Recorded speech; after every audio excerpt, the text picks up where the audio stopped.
കേരള നിയമസഭാ സ്പീക്കർ ശ്രീ എ.എൻ. ഷംസീറിൻ്റെ സയൻസിനെ മിത്തുകൾ കൊണ്ട് റീപ്ലേസ് ചെയ്യുന്നു എന്ന പരാമർശവും അതിനെ തുടർന്നുണ്ടായ കുറേയധികം വിവാദങ്ങളും ചർച്ചകളും ഒത്തിരിയധികം ദുർവ്യാഖ്യാനങ്ങളുമൊക്കെ സാധാരണക്കാരുടെ ഇടയിൽ നിരവധി സന്ദേഹങ്ങളും ആശയക്കുഴപ്പങ്ങളും സൃഷ്ടിച്ചിട്ടുണ്ട്. ശാസ്ത്രമാണോ വിശ്വാസമാണോ വലുത് എന്നൊരു വലിയ ചോദ്യം ഇന്ന് സോഷ്യൽ മീഡിയയിൽ നിലനിൽക്കുന്നുണ്ട്. സോഷ്യൽ മീഡിയയിൽ യുക്തിവാദികൾ വിശ്വാസികളെ ഇപ്പോഴും കൊണ്ട് കടന്നാക്രമിക്കുകയാണ് ചെയ്തത്. വിശ്വാസികളാകട്ടെ യുക്തിവാദികളെ അപേക്ഷിച്ച് അല്പം വാക്ചാതുരി കുറവായതുകൊണ്ട് തന്നെ അറിയാവുന്ന ഭാഷയിൽ എന്തൊക്കെയോ യുക്തിവാദികൾക്കെതിരെയുമൊക്കെ എഴുതിക്കൂട്ടി വയ്ക്കുകയും ചെയ്യുന്നു. പ്രാർത്ഥിച്ചാൽ അസുഖം മാറും എന്നത് വിശ്വാസം, മരുന്ന് കഴിച്ചാൽ അസുഖം മാറും എന്നത് ശാസ്ത്രം. നിങ്ങൾ വിശ്വാസത്തിനൊപ്പമോ ശാസ്ത്രത്തിനൊപ്പമോ എന്ന തരത്തിലുള്ള നിരവധി ചോദ്യങ്ങളും ഇന്ന് സോഷ്യൽ മീഡിയയിൽ സജീവമാണ്. അപ്പോൾ വിശ്വാസത്തെയും ശാസ്ത്രത്തെയും രണ്ട് വ്യത്യസ്ത ധ്രുവങ്ങളിൽ പ്രതിഷ്ഠിക്കുവാനുള്ള ഒരു പരിശ്രമമാണ് ഇപ്പോൾ നടക്കുന്നത്. അപ്പോൾ ഇതിൻ്റെ ശാസ്ത്രീയ വശമോ ഇതിൻ്റെ വിശ്വാസത്തെക്കുറിച്ചുള്ള വ്യാഖ്യാനങ്ങളോ അറിയാത്തവർ പലരും പക്ഷം ചേരുന്നു. പലരും പറയുന്നു ഞാൻ വിശ്വാസത്തിൻ്റെ ആളാണ്, ചിലർ പറയുന്നു ഞാൻ ശാസ്ത്രത്തെയാണ് സപ്പോർട്ട് ചെയ്യുന്നതെന്ന്. അതായത് പള്ളിയിലും അമ്പലത്തിലുമൊക്കെ പോകുന്നവർ വിശ്വാസികൾ, അല്ലാത്തവർ യുക്തിവാദികൾ, അല്ലെങ്കിൽ അവരാണ് ശാസ്ത്രത്തിനെ സപ്പോർട്ട് ചെയ്യുന്ന വ്യക്തികളെന്ന് പറയുന്നത്. പ്രിയമുള്ളവരെ, ഇത്തരത്തിൽ ശാസ്ത്രത്തെയും വിശ്വാസത്തെയും രണ്ട് വ്യത്യസ്ത ധ്രുവങ്ങളിൽ പ്രതിഷ്ഠിക്കുന്നതും ഇത് രണ്ടും തമ്മിൽ വലിയ പൊരുത്തക്കേടുണ്ട് എന്ന് പറഞ്ഞ് ഫലിപ്പിക്കാൻ ശ്രമിക്കുന്നതും വലിയ തെറ്റാണ്. ഞാനൊരു കത്തോലിക്ക വൈദികനാണ്, അതുകൊണ്ട് തന്നെ ഞാൻ വിശ്വാസത്തെ മുറുകെ പിടിക്കുന്ന ഒരു വ്യക്തിയാണ്. പക്ഷേ അതുകൊണ്ട് യുക്തിക്കെതിരെ ഞാൻ നിലനിൽക്കുമോ? ശാസ്ത്രത്തെ ഞാൻ അവഗണിക്കുകയും ശാസ്ത്രത്തെ ഞാൻ നിരാകരിക്കുകയും ചെയ്യുമോ? തീർച്ചയായിട്ടുമില്ല. എന്നെ സംബന്ധിച്ചിടത്തോളം എനിക്ക് വിശ്വാസവും പ്രധാനപ്പെട്ടതാണ്, ശാസ്ത്രം അല്ലെങ്കിൽ യുക്തിയും അതോടൊപ്പം തന്നെ പ്രാധാന്യമർഹിക്കുന്ന ഒന്നാണ്. എൻ്റെ എളിയ ജീവിതത്തിൽ, പ്രത്യേകിച്ചും എൻ്റെ വൈദിക പരിശീലന കാലയളവിൽ ഞാൻ കെമിസ്ട്രി പഠിച്ചിട്ടുണ്ട്, ബോട്ടണി പഠിച്ചിട്ടുണ്ട്, സുവോളജി പഠിച്ചിട്ടുണ്ട്. അപ്പോൾ ഈ രസതന്ത്രത്തോടും പ്രകൃതിശാസ്ത്രത്തോടും ഒപ്പം തന്നെ തത്വശാസ്ത്രവും ദൈവശാസ്ത്രവും ഒക്കെ പഠിച്ചിട്ടുണ്ട്. ഇന്നും പഠിക്കുവാനായിട്ട് ഞാൻ പരിശ്രമിച്ചുകൊണ്ടിരിക്കുന്നു. ഇതൊക്കെ പഠിച്ചുകൊണ്ടിരുന്ന കാലയളവിൽ അല്ലെങ്കിൽ ഇന്നും പഠിക്കുമ്പോൾ ശാസ്ത്രവും വിശ്വാസവും തമ്മിൽ എന്തോ പൊരുത്തക്കേടുള്ളതായിട്ട് എനിക്ക് ഒരിക്കലും തോന്നിയിട്ടില്ല. എനിക്ക് മാത്രമല്ല, അത് നല്ല രീതിയിൽ പഠിക്കുന്ന ഒരു വ്യക്തിക്കും, നിരവധി ഗ്രന്ഥങ്ങൾ വായിക്കുന്ന ഒരു വ്യക്തിക്കും ശാസ്ത്രവും വിശ്വാസവും തമ്മിൽ വലിയ ശത്രുതയുണ്ട് എന്ന് ഒരിക്കലും തോന്നാനായിട്ട് ഇടയില്ല.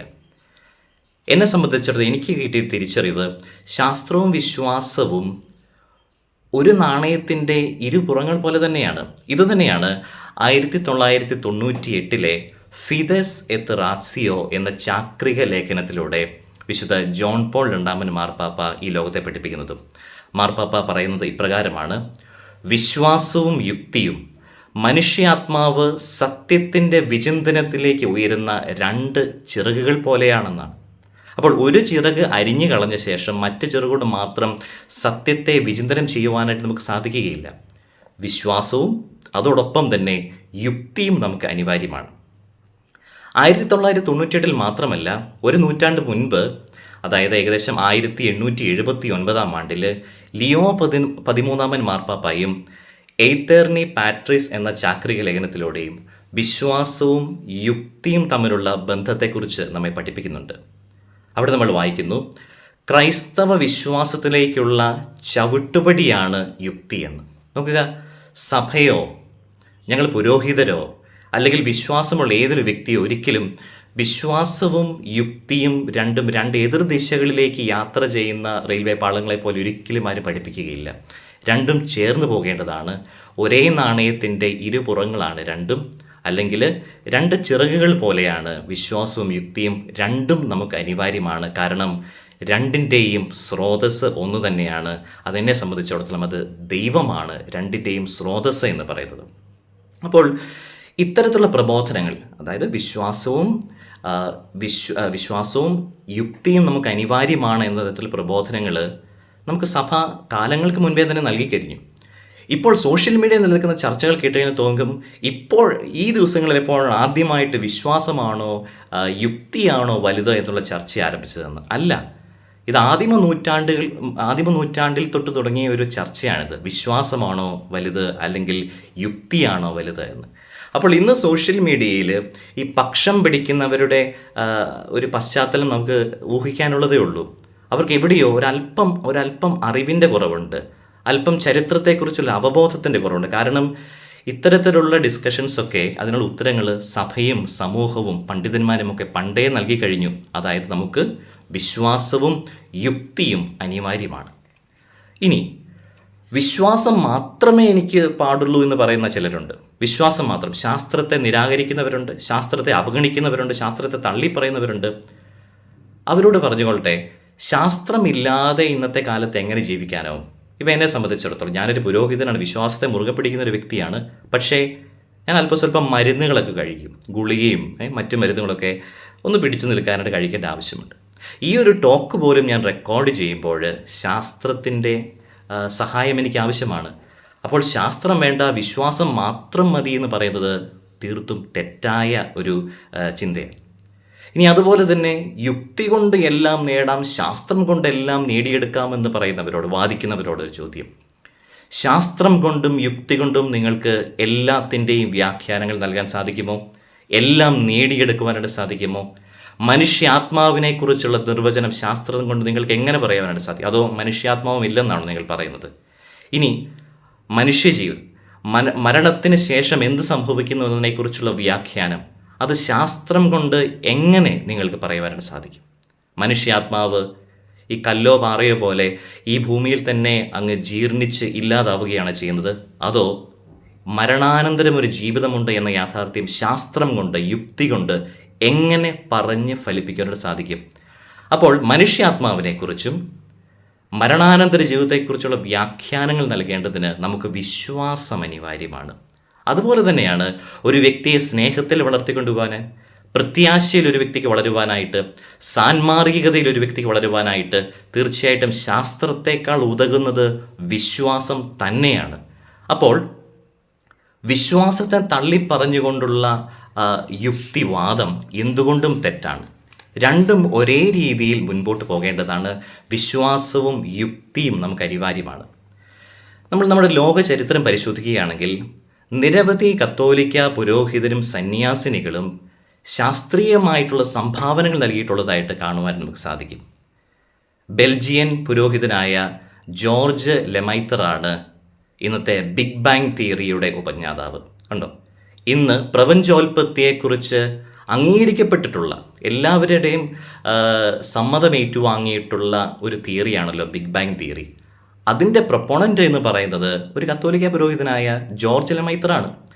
അതുപോലെ തന്നെ നമുക്കെല്ലാം അറിയാം, ജെനറ്റിക്സിൻ്റെ പിതാവ് എന്ന് പറയുന്ന ഗ്രിഗർ ബെൻഡൽ ഒരു പുരോഹിതനായിരുന്നു. ഇനി ബയോളജിയും ഫിസിക്സും മാത്രമല്ല കേട്ടോ, കമ്പ്യൂട്ടർ സയൻസിലേക്ക് നമ്മൾ ശ്രദ്ധ തിരിക്കുകയാണെങ്കിൽ അമേരിക്കയിൽ ഏറ്റവും ആദ്യമായി കമ്പ്യൂട്ടർ സയൻസിലൊരു ഡോക്ടറേറ്റ് ബിരുദം നേടിയ വ്യക്തി അമേരിക്കക്കാരിയായ സിസ്റ്റർ മേരി കെന്നത്ത് കെല്ലറാണ്. അപ്പോൾ ശാസ്ത്ര സാങ്കേതിക മേഖലകളിലൊക്കെയും വിശ്വാസത്തെ മുറുകെ പിടിച്ചവർ ഒത്തിരിയധികം സംഭാവനകൾ നൽകിയിട്ടുണ്ട്. അപ്പോൾ ശാസ്ത്രവും വിശ്വാസവും ഒരേ രീതിയിൽ നമുക്ക് കൊണ്ടുപോകുവാനായിട്ട് സാധിക്കും. രണ്ടും രണ്ട് വ്യത്യസ്ത ധ്രുവങ്ങളിൽ നിന്നോ രണ്ട് പ്ലാനറ്റുകളിൽ നിന്നോ വരുന്നതല്ല. രണ്ടും ഒരേപോലെ കൈകോർത്ത് ഇണക്കത്തോടുകൂടി പൊരുത്തത്തോടുകൂടി മുൻപോട്ട് പോകേണ്ടതാണ്. എന്നാൽ അതേസമയം തന്നെ ഒരു കാര്യം കൂടി ചേർത്തുകൊള്ളട്ടെ, വിശ്വാസത്തിനും യുക്തിക്കും അതതിൻ്റേതായ സ്പേസ് അല്ലെങ്കിൽ ഇടം നമ്മൾ അനുവദിച്ചു കൊടുക്കേണ്ടതുണ്ട്. വിശ്വാസത്തിൻ്റെതായിട്ടുള്ള സ്പേസ് ആവശ്യമാണ്, യുക്തിക്ക് യുക്തിയുടേതായിട്ടുള്ള സ്പേസും അനിവാര്യമാണ്.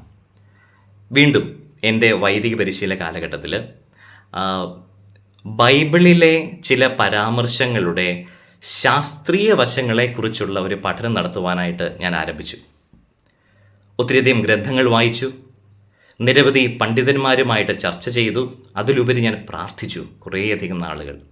ഒടുവിൽ ബൈബിളിൻ്റെ ശാസ്ത്രീയ വശങ്ങളെക്കുറിച്ച് പഠനം ആരംഭിച്ച എൻ്റെ നിഗമനം ഇതായിരുന്നു: ബൈബിള് ശാസ്ത്ര വിശകലനത്തിനോ ശാസ്ത്ര പഠനത്തിനോ നൽകപ്പെട്ടിട്ടുള്ള ഒരു ഗ്രന്ഥമല്ല, അതിനുള്ള ഗ്രന്ഥമല്ല ബൈബിൾ എന്ന് പറയുന്നത്.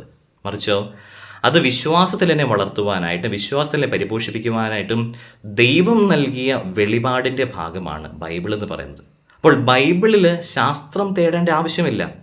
അതുപോലെ തന്നെയാണ് കെമിസ്ട്രിയിൽ നമുക്ക് വിശ്വാസം തേടേണ്ട ആവശ്യമില്ല. മാത്സ് ടെക്സ്റ്റ് ബുക്കിലൂടെ ദൈവത്തെ തിരിച്ചറിയാൻ നമുക്ക് സാധിക്കുകയില്ല. അതാണ് പറഞ്ഞത്, ഓരോന്നിനും അതതിൻ്റേതായിട്ടുള്ള സ്പേസ് അല്ലെങ്കിൽ ഇടം നമ്മൾ അനുവദിച്ചു കൊടുക്കേണ്ടിയിരിക്കുന്നു. അതുകൊണ്ട് സ്നേഹമുള്ളവരെ, ഇന്ന് സോഷ്യൽ മീഡിയയിൽ അറിവില്ലാത്തവരെ പോലെ നമുക്ക് പെരുമാറാതിരിക്കാം. ഞാൻ വിശ്വാസത്തിൻ്റെ പക്ഷത്താണ്, ഞാൻ ശാസ്ത്രത്തിൻ്റെ പക്ഷത്താണ്. നമുക്ക് രണ്ടും അനിവാര്യമാണ്, രണ്ടും വേണം നമുക്ക്. അപ്പോൾ സോഷ്യൽ മീഡിയ എന്ന് പറയുന്ന ഒരു മേഖല, അവിടെ നമ്മുടെ അറിവുകേട് വിളമ്പുന്ന ഒരു വേദിയാക്കി മാറ്റാതിരിക്കാൻ നമുക്ക് പരിശ്രമിക്കാം. ഈ ടോക്ക് അവസാനിപ്പിക്കുമ്പോൾ 1998 ഫിദസ് എത്ത് റാസിയോയിൽ ജോൺ പോൾ രണ്ടാമൻ മാർപ്പാപ്പ പറഞ്ഞ ഒരു വാചകം ഞാൻ കടമെടുക്കുകയാണ്. ഞാൻ വായിക്കുന്നു: കാരണം കൂടാതെയുള്ള വിശ്വാസം അന്ധവിശ്വാസത്തിലേക്ക് നയിക്കുന്നു. വിശ്വാസമില്ലാത്ത യുക്തി നിഷേധ സിദ്ധാന്തത്തിലേക്കും ആപേക്ഷികതയിലേക്കും നയിക്കുന്നു. ഒത്തിരി നന്ദി.